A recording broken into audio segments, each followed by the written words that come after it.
Well guys, I'm going to pick up where we last left off with this truck, and essentially where we left off was the truck was still overheating, but we're also suspecting a killer dowel pin issue slowly arising, and essentially I'm hearing more and more pinging coming from the front timing cover. At least I'm assuming so. Essentially what I'm going to do though today, tear apart the thermostat, hopefully. I think that's going to be our last thing on the list though. We're going to start tearing apart the killer dowel pin, trying to get to it and get it ready. I have ordered the killer dowel pin, so we should see it within about a week or two. And then hopefully, fingers crossed, that's one less thing we got to worry about on this truck. So yeah, we got to remove pretty much everything. Probably got to remove this hose, got to remove this fan shroud, accessory pulley down there. I believe that's the water pump. I'm not 100% sure. Got to remove that. The clutch fan, which I also got to replace anyway, so that's kind of a one and done job. Kind of sucks is this belt I just bought, but there's a nice fat groove right in there. Interesting. Okay, well, we might have to go warranty that out, but yeah, it looks like we got a lot on our hands, so let's get into that.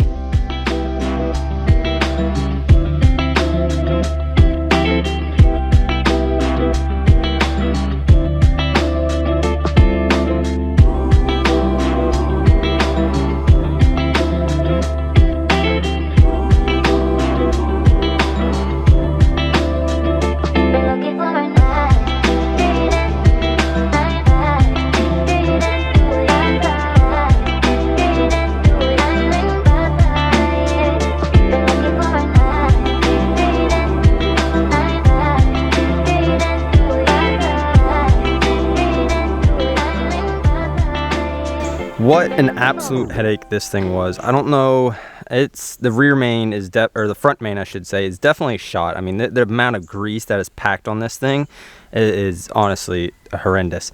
But this thing took forever. I mean it was probably at least an hour job just to get this guy off, even though the 4 bolts was not the pain in the butt. It was just getting this thing off. It looked like there was like a plastic cap right over this for some reason. But we do got it mostly torn apart. Now all we gotta do is take all of our timing cover bolts off, and you can see, like, look at all the grease down there. Let me zoom this in for you guys.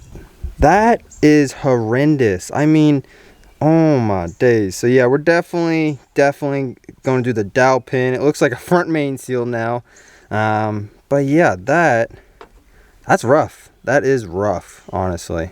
Well, that took a little longer than what I thought to remove this thing, but wow, this thing here is absolutely crusty. I mean, look at the buildup on that.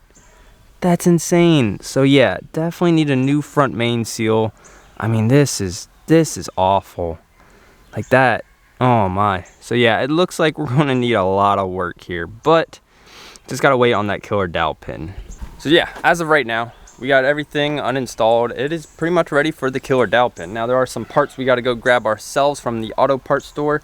Essentially, we're going to probably get with the killer dowel pin a whole seal kit and everything like that. So there's that. But we are going to get a thermostat, upper radiator, and lower radiator hoses, as well as a new water pump. Because again, this is going to be my tow rig, and I would like to everything be somewhat new and running. I am going to price a radiator out as well, just to be safe, better than safe than sorry. But yeah, we're going to go clean up this guy, wait for the killer dowel pin, and you guys hopefully will see it installed and honestly cleaner looking and not gummed up like that. Well, it has been probably a good week or two since I've last worked on the Cummins over there. We got all the parts, or what I hope is all the parts. So I'm gonna go over the list of parts and stuff that's needed to be done on this truck, because it's a lot. So yeah guys, we got a lot of parts here. So we'll start off with the first one that you guys saw in the last little bit section, is the timing cover and killer dowel pin. This killer dowel pin kit cost me about 75 bucks. You can get away with it with doing like the $10 or $20 thing on Amazon, but I decided to go with a name brand because better safe than sorry. Now we got the water pump. I'm not 100% sure if I'm gonna put this in, but I did buy it just for safe measures. That way I have it and don't have to make constant trips back and forth to the auto parts store. Then the biggest one that we are for sure going to put in, the thermostat, because we do have an overheating issue. So we got to get that done. We got our fuel filter here, an oil change. We got a nice cleaned up timing cover. Ain't that something? So we got all the bolts all cleaned up, the harmonic balancers all cleaned up. So yeah, honestly, got a lot of work here to get done. So enough of me yapping and talking. Let's get into it. I kid you not. Make sure you have the proper tools, because this is a pain in the butt to put in, at least the seal. I'm not talking about the timing cover, I'm talking about this seal right here. And I had to do some, I would say, modifications. So essentially this is off of the parts truck, the harmonic balancer, not the harmonic balancer, the belt tensioner. And you guys can see I had to sand it down to get it to actually press down in to this freaking front main seal, because wow, that is, yeah, I should have got the right tools. I wasn't aware of it. I thought I had like a race bearing or something of this size, but I did not. So I kind of used what I had around here, and this took me like 30 minutes to actually like find something this size. I used a raviolis can at first, and that thing did not end well. It did crush the can itself. But other than that, the seal's in, it's flush. I used the little tool they give you, Felpro does. And I just realized I didn't have RTV, and luckily I found some laying around. So hopefully we can get this put back together. We were able to get the timing cover in. Now I don't know how well you guys can see it right now, but it took a little bit longer than what it should have. I will not lie. That should have been easily a 30-minute job that turned into probably about an hour, 2-hour job. But it is in there. We got RTV all around it and everything like that. We got the new front main seal. We got the I'm throwing blanks of what it is. We got the killer dowel pin in as well, so that's all fixed. We don't ever have to worry about that ever again now. Well, hopefully not, at least. But I'm gonna let it sit here and dry. I'm gonna go grab myself some food and probably take a quick break real quick to cool off. And then next we'll probably start working on thermostat, clutch fan, stuff like that. And then, fingers crossed, we should have a running, driving, first-gen Cummins. Fingers crossed though. There's always something wrong. All right, we're back. So after that short break, we got the oil filler cap back on to the timing housing, and then we just torqued down this harmonic balancer. So all we got left is the clutch fan, and then we got to replace this thermostat that's right here. So I'm not 100% sure, but I think it's like a few bolts here and there, and then this guy should just kind of move this way, and then we should be good on that.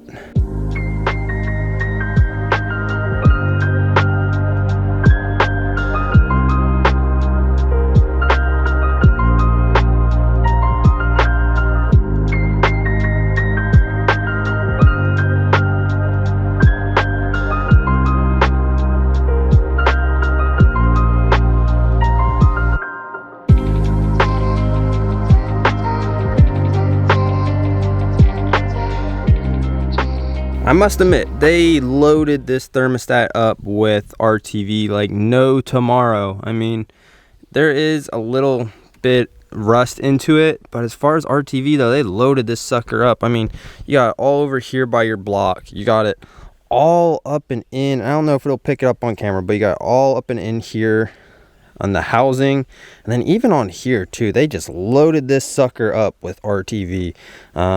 So I mean, like, that's a big chunk too of RTV. That's not no like tiny chunk.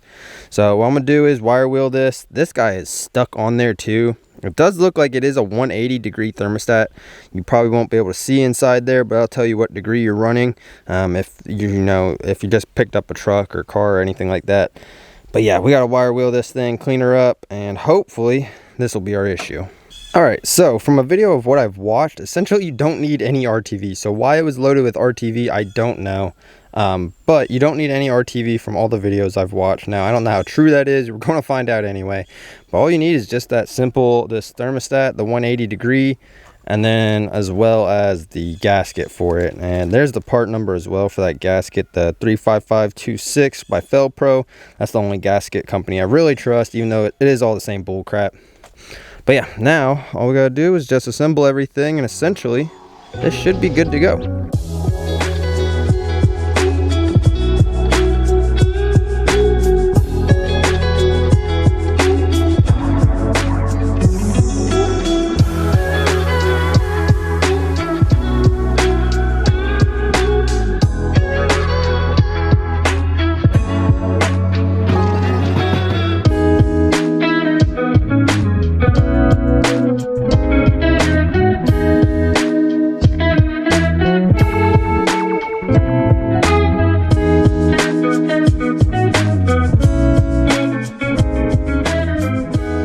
Well, that wasn't too hard, though. It is a little hot out right now in Tennessee. wasn't too bad. I mean, we took the old clutch fan off, so this one moves without being stiff or anything like that, so that's a pretty good sign.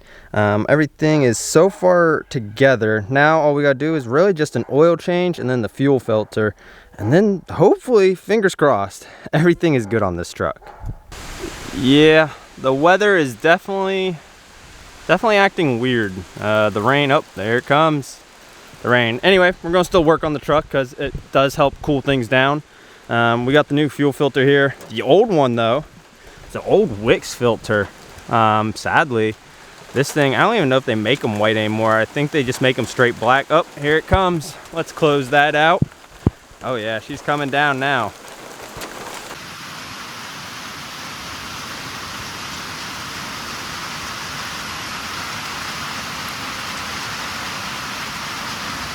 And just like that, it's nice and sunny again. Tennessee is quite a weird place, I must say.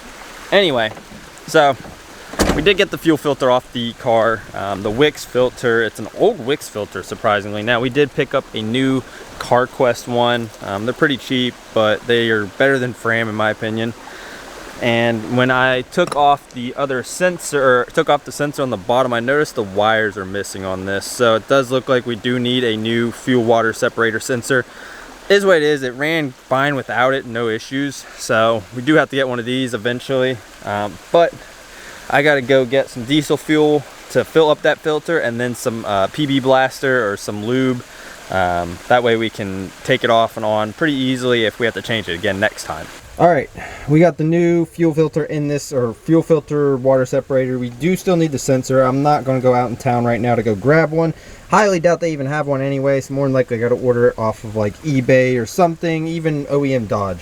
But we got the fuel filter filled up with fuel, and then we put some PB blaster on the gasket. That way it's easier for us to take off next time. Now, the issue to deal with is the fuel filter, or not fuel filter, this oil filter. You can see that is a Fram filter. We're getting rid of Fram right away. I hate Fram. Even when I worked at like an auto parts store, never sold Fram. I couldn't stand selling it. I tell somebody else, go grab another filter, I'll price match it, whatever. So that's all we really got left. We do still have to fill it up with a little bit of coolant because we did lose coolant when we took off the thermostat and this hose right here.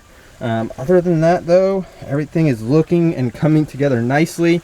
For the most part, fingers crossed though, everything works. That doesn't leak because, again, from what I've watched, most thermostats, they don't require a bunch load of RTV, or any RTV for that matter. All you need is the gasket and the thermostat. So, but let's change this oil out, get this nasty old crappy stuff out, and fill it up with some new stuff.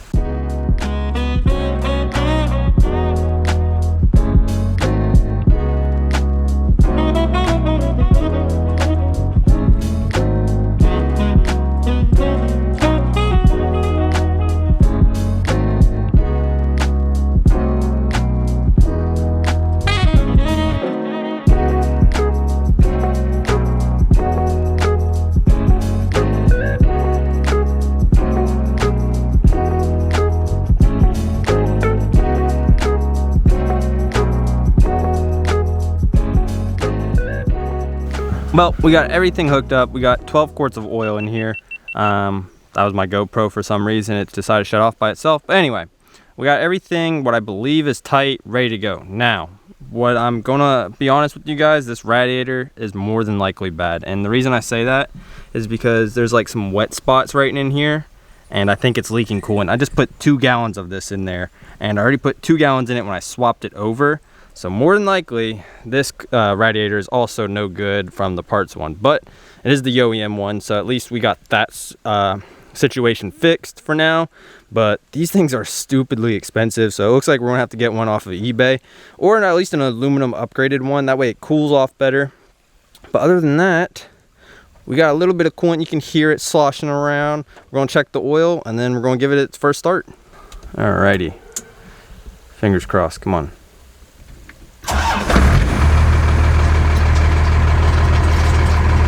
Oh, there you go. There's the oil light. Now it went up. That was a little scary. That thing did not want to come up on right away. So let's go check it for some leaks. Let her warm up a little too as well. But oil light, oil is looking good. So let's check some things out. Well, everything seems to be looking good. I'm not seeing no oil leaks. The coolant thermostat hasn't opened up yet. It hasn't got hot enough, but everything is looking pretty good at the moment. So we'll let her warm up and see what we come up with.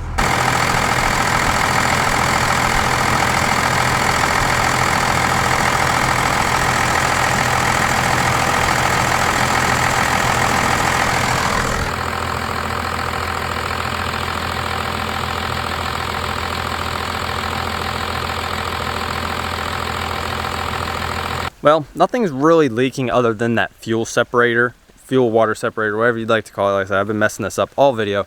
Anyway, nothing's really leaking. That's actually kind of a good thing. Killer dowel pin is sounding a little bit better. I'm not hearing that pinging noise anymore, so that's a good thing. But we're still having an overheating issue, and the weirdest part is when I turn on my AC, it jolts up as the battery jolts down, and then when I turn it off, does the exact opposite. The coolant level will jolt down and the battery will jolt back up. So there is a chance that we might have a bad ground. Again, I'm going through grounds individually in this truck, and it's been quite a mess. Earlier, before when we got this truck, there was a ground that I had no idea as to why it was functioning, or why the instrument cluster was not functioning whatsoever, and it was just due to a fact of bad ground. Not exactly sure what's wrong with it. I'm going to join a few forums, at least on Facebook, see what some actual pros say, because again, this is my first ever time actually working on a 12 valve, and essentially, I mean, I've worked on first gens, but not a 12 valve Cummins, and I'm honestly confused and lost. I don't know why it's overheating. It's not overheating, but why it's saying it's overheating. I thought about going to just like a mechanical gauge, just because they're more accurate than these digital gauges. But at the end of the day, I'd prefer to keep it all OEM, but it seems like I might not have much of a choice other than to go to the mechanical gauges if there's something more severe than what I thought. But yeah, so I'm gonna leave it at that. It sadly is quote unquote overheating when it's really not. Other than that though, it sounds good, does everything it needs to do. But yeah, definitely was kind of a bit of a bummer because I'm chasing my tail on this. And I'm getting a little frustrated at myself, and I'm gonna go take a break. And yeah, well, it has officially been a week since I last worked on this. Now I did work on it yesterday, but I did not film, and essentially we have found out why it's been overheating, and I feel a little silly, but there was air in the coolant system. So yeah, the truck doesn't overheat whatsoever. It doesn't even come even close to it, even with AC on. Now the gauge still does jolt up right away when you turn on the AC, which I guess is understandable. It may or may not be normal. I'm not 100% sure.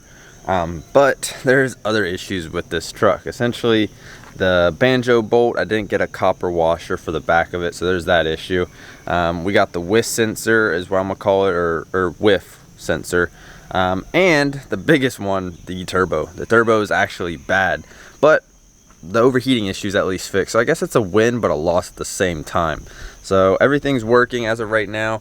All pipes are getting hot. The only ones that aren't getting hot are the upper ones for like your heat and everything into the cabin. So we might have to flush that out. It's pretty common, I guess, for these trucks to see it get clogged up with all the rust built up and everything. But yeah, let me show you guys the turbo and why it's bad. So yeah, the turbo, when you let it warm up, it makes this chattering noise, and it's every so often, but I've noticed it getting worse and worse. And initially when I first got this truck, the turbo didn't do any of that. It was nice, it's solid, had no bearing play. But now, and I'm gonna be quiet here for a second, but let me turn my microphone the other way so you guys can better hear it.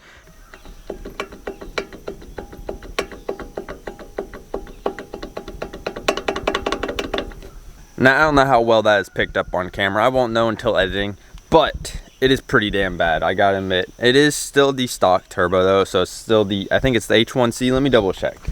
Yeah, it is still the H1C. Now the parts one over there also has bearing play, so it's not something I can just fix right away. But a buddy of mine has the HX35, and so we're probably more than likely going to go upgrade the turbo anyway. Kind of does suck though, because I was hoping that it wasn't bad.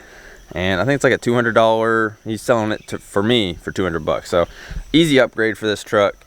As I was noticing it though, we still have diesel fuel leaking from the banjo bolt, and then just some small stuff here and there to tidy up, like wiring and everything like that, and at least wrap it.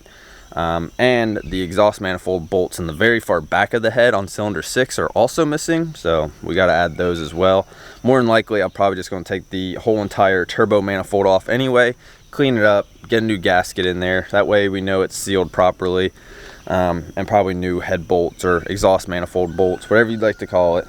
But yeah, other than that, the truck is somewhat running, I guess, and driving.